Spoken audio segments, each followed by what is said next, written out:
peur. L'adoption, c'est quelque chose qui est voulu, mais en même temps, c'est pas si facile. Dans cette vidéo, nous plongeons au cœur d'une révélation qui fait déjà vibrer les réseaux sociaux et bousculer l'opinion. Laetitia Hallyday. Qui est vraiment Serge Varsano, l'homme qui partage désormais sa vie? Entre parcours fascinants, zones d'ombre familiales et questions brûlantes sur leur relation, ce portrait soulève une onde de choc inattendue. Préparez-vous. Ce que vous vous apprêtez à découvrir pourrait bien changer votre regard sur cette histoire. Depuis ses premiers instants partagés autour d'un dîner parisien en octobre 2025, quelque chose d'indicible semblait flotter entre Laetitia Hallyday et Serge Varsano, comme une force silencieuse que personne n'avait réellement anticipée.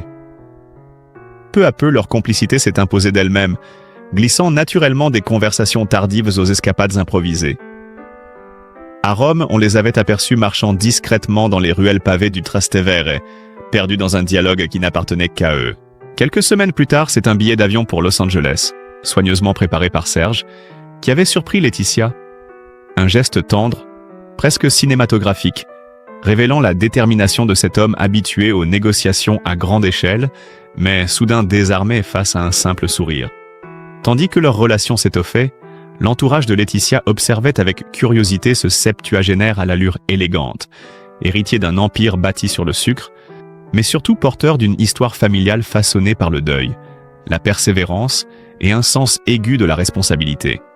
Derrière l'apparence de puissance, il y avait ce passé complexe.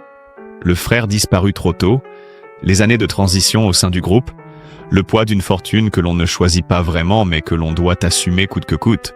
Et pourtant, au cœur de cette trajectoire impressionnante, Serge restait un homme partagé entre deux mondes. Celui qu'il construisait avec Laetitia, lumineux et spontané, et celui qu'il n'avait pas encore totalement quitté.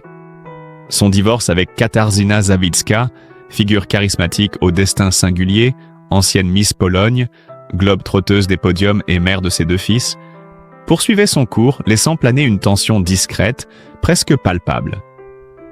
Mais rien dans l'attitude de Laetitia ne trahissait la moindre hésitation. Au contraire, elle avançait, comme portée par l'impression que cette rencontre devait arriver, que cette page-là attendait depuis longtemps d'être tournée. Une nouvelle dynamique, inattendue et intense, était en train de s'écrire sous les yeux de tous, sans que personne ne puisse prédire jusqu'où elle mènerait. Au fil des années, tandis que sa relation avec Serge Varsano se dessinait dans un murmure public encore discret, un autre fil de son histoire continuait à vibrer fortement dans la mémoire collective. Celui qui avait fait de Laetitia Hallyday une figure incontournable du paysage médiatique français. Parce que, avant d'être cette femme que l'on observe aujourd'hui, elle fut l'ombre douce mais lumineuse du monument Johnny Hallyday. Leur rencontre en 1995 à Miami avait provoqué un véritable séisme médiatique. La jeune Laetitia Boudou, à peine sortie de l'adolescence, devenait soudain la compagne d'une légende vivante. Chaque apparition, chaque regard échangé sur un tapis rouge devenait un événement en soi, scruté, commenté, disséqué, puis il y eut cette transformation progressive, presque imperceptible, qui l'éloigna de l'image de la jeune épouse du rocker pour lui donner une place propre, solide, construite avec patience. La création en 2004 de la fondation caritative La Bonne Étoile, aux côtés de sa sœur, fut l'un de ces moments charnières. On la voyait alors dans les rues poussiéreuses d'Hanoï, dans les centres d'accueil de jeunes malades, ou encore dans les couloirs silencieux d'hôpitaux africains, accomplissant un travail discret mais profondément humain. Les médias, parfois fascinés, parfois surpris, commencèrent à la regarder autrement. Non plus seulement comme une icône associée à Johnny, mais comme une femme capable d'écrire ses propres chapitres. Et quand, bien plus tard, elle devint la gardienne de l'héritage artistique du rocker après son décès, les projecteurs se braquèrent de nouveau sur elle. Les albums posthumes, les décisions autour du testament, les hommages publics, tout cela fit d'elle une figure centrale d'un récit national où l'intime se mêlait au culturel. Entre Paris, Los Angeles et Saint-Barth, chaque intervention, chaque prise de parole devenait un événement à part entière, comme si la France entière attendait d'elle la clé pour comprendre le dernier mouvement de la légende Hallyday. Une place lourde, souvent chargée d'émotions, mais qu'elle occupait avec une détermination qui surprenait même ceux qui pensaient n'en la connaître. Bien avant que son nom ne résonne dans l'univers du spectacle, bien avant que les caméras ne la suivent à chacun de ses déplacements, la petite Laetitia Boudou vivait une enfance marquée par la fragilité, les déchirures familiales et un sentiment d'instabilité permanent.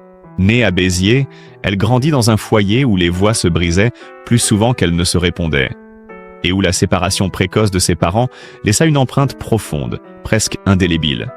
Laetitia n'avait que quelques années lorsque sa mère s'éloigna, laissant derrière elle un vide que ni le temps ni les mots ne parviendraient totalement à combler. Son père, André Boudou, figura centrale de son univers, était un homme d'énergie et de contraste, oscillant entre ambition débordante et tempérament imprévisible. Avec lui, Laetitia et sa sœur vivaient au rythme de décisions brusques, de déménagements soudains, de projets qui naissaient et disparaissaient comme des éclairs. Rien n'était jamais stable. Rien ne semblait vraiment acquis. Et dans ce tourbillon où les enfants doivent trop souvent s'adapter, Laetitia apprit très tôt à se fondre dans le silence, à observer avant de parler, à encaisser avant de réagir. À Fréjus, où elle passe une partie de son enfance, elle se retrouve confrontée à une autre réalité, celle de la différence. Longiligne, timide, avec ce regard bleu souvent baissé, elle devient une proie facile pour les moqueries. On la juge trop réservée, trop fragile, trop différente. Alors, pour ne pas se briser, elle s'évade ailleurs. Dans ses carnets, elle dessine sans relâche.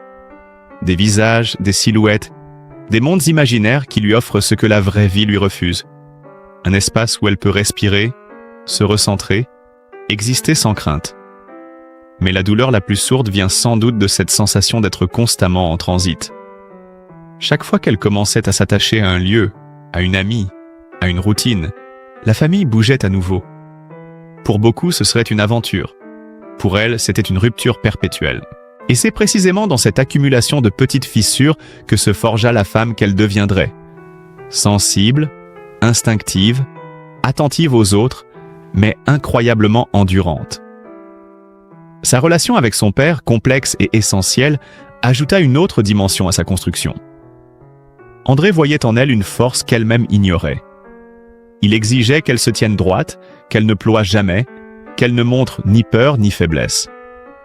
Elle obéissait, souvent en tremblant intérieurement. Mais elle obéissait. Car derrière les exigences, elle percevait un amour maladroit, brut, incapable de se dire mais bel et bien présent. Cette dualité, douceur intérieure et dureté imposée, deviendra l'un des traits les plus marquants de sa personnalité adulte. Personne ne pouvait deviner, à cette époque, que cette enfant discrète, presque transparente, serait un jour placée au centre d'une histoire nationale mêlant musique, passion, héritage et tempête médiatique. Et pourtant, c'est dans cette enfance pleine de manques, de silence et de courage invisible que Laetitia avait posé, sans le savoir, les premières pierres du destin qui l'attendait. À mesure que les années passaient, la petite fille timide au regard fragile devint une femme dont la vie personnelle fascina autant qu'elle dérouta. Autour d'elle, un univers intime se construisit, rempli d'attachements profonds, de ruptures douloureuses et de lieux qui devinrent les piliers silencieux de son existence. Lorsque Laetitia rencontre Johnny Hallyday, ce n'est pas seulement un amour qu'elle découvre, mais une famille qu'elle s'autorise enfin à rêver. Ensemble, ils adoptent 2 petites filles, Jade puis Joy, et soudain, la jeune femme autrefois ballottée entre déménagement et incertitude trouve un rôle qui lui ressemble, celui de mère, protectrice, attentive, presque fusionnelle. À Los Angeles, dans la villa de Pacific Palisades, la vie semblait se dérouler comme un film apaisé. Les rires d'enfants résonnèrent dans les grands couloirs baignés de lumière. Johnny composait dans le studio, et Laetitia s'occupait du foyer avec cette douceur presque artisanale qu'elle n'avait jamais eue dans sa propre enfance. Les journées prenaient un rythme solaire. Les balades en bord de mer, les soirées autour d'un feu, les anniversaires célébrés comme des rituels. Los Angeles n'était pas seulement un lieu de résidence, c'était un refuge, un espace où elle pouvait enfin offrir à Jade et Joy ce qu'elle-même n'avait pas reçu. Stabilité et tendresse. Mais il y avait aussi Saint-Barthélemy, l'autre bastion de ses émotions, le lieu où le couple s'était tant de fois retrouvé loin du bruit du monde. La villa Jade, baptisée ainsi en hommage à leur première fille adoptive, devint au fil des ans un sanctuaire. On la voyait souvent marcher sur la plage au petit matin, les pieds dans le sable encore frais, comme si la douceur de l'île parvenait à apaiser les tumultes que la célébrité ne cessait de réveiller. Après la disparition de Johnny, Saint-Barth prit une autre dimension, celle d'un lieu de mémoire, d'un espace où les filles pouvaient se sentir proches de leur père. Puis, lorsque le deuil la força à reconstruire son équilibre, Laetitia partagea sa vie entre Los Angeles, Paris et Lille. Avec Jalil Lesper, puis plus tard avec le restaurateur parisien Frédéric Suan, la maison devint un concept mouvant. Parfois un appartement discret dans le Marais, parfois une villa louée près de Venice Beach, parfois un retour dans la maison familiale de Marnès-la-Coquette. Et aujourd'hui, avec Serge Varsano, ce nouvel équilibre semble prendre une forme différente. Même si leur histoire est si récente, on devine déjà la place que prennent Jade et Joy dans cette nouvelle dynamique. Elle reste le cœur battant de tout ce que Laetitia entreprend. À chaque étape de sa vie, ses résidences ont été bien plus que de simples adresses. Ce sont des repères, des ancrages, des murs remplis d'images et de souvenirs qu'elle transporte comme un fil invisible reliant les continents. À Paris, elle retrouve la France de Johnny, celle des tournées, des amis fidèles, des racines. À Los Angeles, elle retrouve la liberté, l'anonymat relatif, la possibilité pour ses filles de grandir loin du tumulte médiatique. Et à Saint-Barth, elle retrouve l'amour dans ce qu'il a de plus pur, immobile, silencieux, éternel. Ainsi se dessine la vie personnelle de Laetitia Hallyday. Un ensemble de cercles qui se superposent, une mosaïque de lieux, de visages et de liens qui raconte d'une femme cherchant toujours à protéger ce qu'elle aime, à offrir un foyer stable dans un monde qui ne l'a jamais été pour elle. Et à travers chacun de ces espaces, c'est une histoire intime qui continue de s'écrire, sans jamais cesser de surprendre. À mesure que l'on s'approche de sa biographie, l'histoire de Laetitia Hallyday se déploie comme une trajectoire faite de contrastes saisissants, où la fragilité des débuts rencontre l'intensité des années suivantes. Née le 18 mars 1975 à Béziers, Laetitia Boudou grandit dans un environnement familial tourmenté qui façonne très tôt sa sensibilité. Les séparations, les déplacements constants et l'absence d'un cadre stable la poussent à développer une lucidité rare pour son âge. Elle observe, absorbe, s'adapte. Ses premiers pas dans la vie ne ressemblent pas à ceux d'une future célébrité. Ils ressemblent plutôt à ceux d'une enfant qui apprend à survivre avec douceur. À l'adolescence, sa silhouette longiligne, sa réserve naturelle et son goût pour le dessin attirent l'attention. Encouragée par son père, elle s'intéresse à la mode, s'essaie timidement au mannequinat, puis accompagne André Boudou dans ses projets professionnels entre Paris, Miami et la Côte d'Azur. C'est précisément à Miami, en 1995, qu'un tournant majeur se produit. Elle rencontre Johnny Hallyday. La jeune femme de 20 ans, au sourire discret, se retrouve propulsée dans l'orbite d'une légende. Cette rencontre, loin d'être anecdotique, transforme radicalement sa destinée. Peu à peu, Laetitia devient l'équilibre du chanteur, sa confidente, son ancre. Leur mariage en 1996 marque le début d'une vie rythmée par les tournées, les voyages et les défis personnels. Pourtant, elle ne reste pas dans l'ombre. Elle s'implique dans un travail humanitaire profond, notamment grâce à la création de l'association La Bonne Étoile en 2004. Son engagement auprès des enfants malades et défavorisés, en Asie ou en Afrique, révèle une facette méconnue, celle d'une femme sensible aux douleurs silencieuses, peut-être parce qu'elle porte encore en elle les cicatrices de son propre passé. La biographie de Laetitia se mêle ensuite étroitement à l'histoire de sa famille.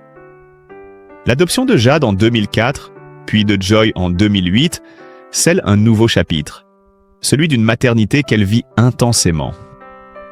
La maison de Los Angeles, la villa de Saint-Barth, les séjours à Paris.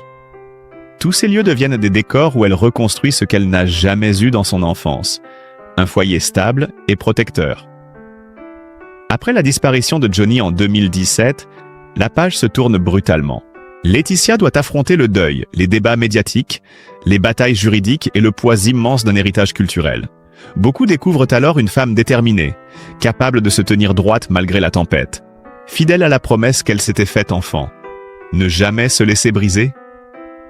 Les années suivantes la voient évoluer, ouvrir son cœur à nouveau, reconstruire sa vie affective et familiale entre l'Amérique et l'Europe. Peu à peu, elle trace une voie où s'entrelacent mémoire, résilience et renouveau. Et dans cette mosaïque de lieux, de rencontres et de combats personnels, sa biographie continue de vibrer, toujours en mouvement, toujours surprenante, comme si chaque chapitre n'était qu'une porte vers un autre. Et pourtant, malgré les apparences, rien n'est jamais figé dans la vie de Laetitia Halliday. Elle avance comme on avance sur une ligne de crête, consciente du vide autour d'elle mais déterminée à ne jamais perdre l'équilibre.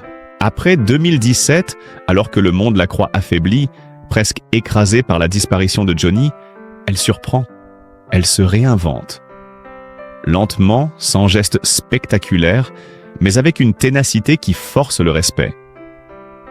Ce n'est pas une renaissance brutale, c'est un mouvement intérieur, une respiration nouvelle, née d'un long combat silencieux. À Los Angeles, elle reprend ses habitudes, reconstruit un quotidien pour Jade et Joy, protège leur innocence contre les remous médiatiques.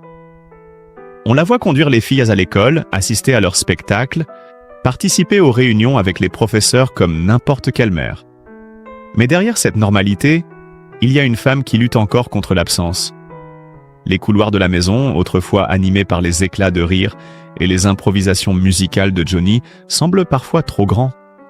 Alors Laetitia remplit ses espaces différemment. Elle accroche des photos, organise des dîners, invite des amis pour que la vie circule de nouveau. C'est dans ce contexte intime que se tissent de nouvelles rencontres. La relation avec Jalil Lesper, puis celle avec Frédéric Suan, révèlent un aspect inattendu de sa personnalité. Sa capacité à aimer malgré les blessures. Non pas pour effacer le passé, mais pour lui donner une place plus douce, plus respirable.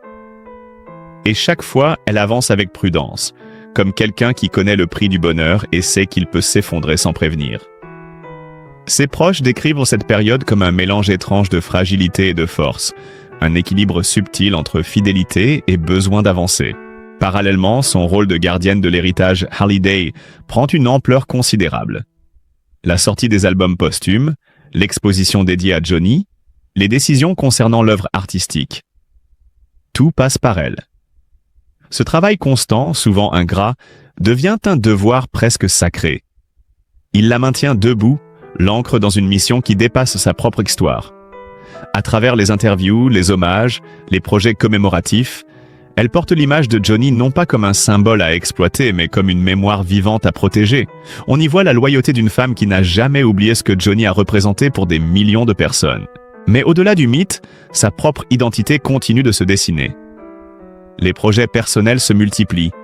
Son engagement humanitaire s'intensifie, notamment au Vietnam, pays qui garde une place immense dans son cœur. Les voyages avec la Bonne Étoile, les rencontres avec des enfants malades, les inaugurations d'écoles et de dispensaires montrent que son action n'est ni décorative ni superficielle. Sur le terrain, elle laisse tomber le vernis public. Elle écoute, elle soutient, elle console. Beaucoup y voient dans la source profonde de sa résilience, ce lien authentique avec des vies plus fragiles que la sienne.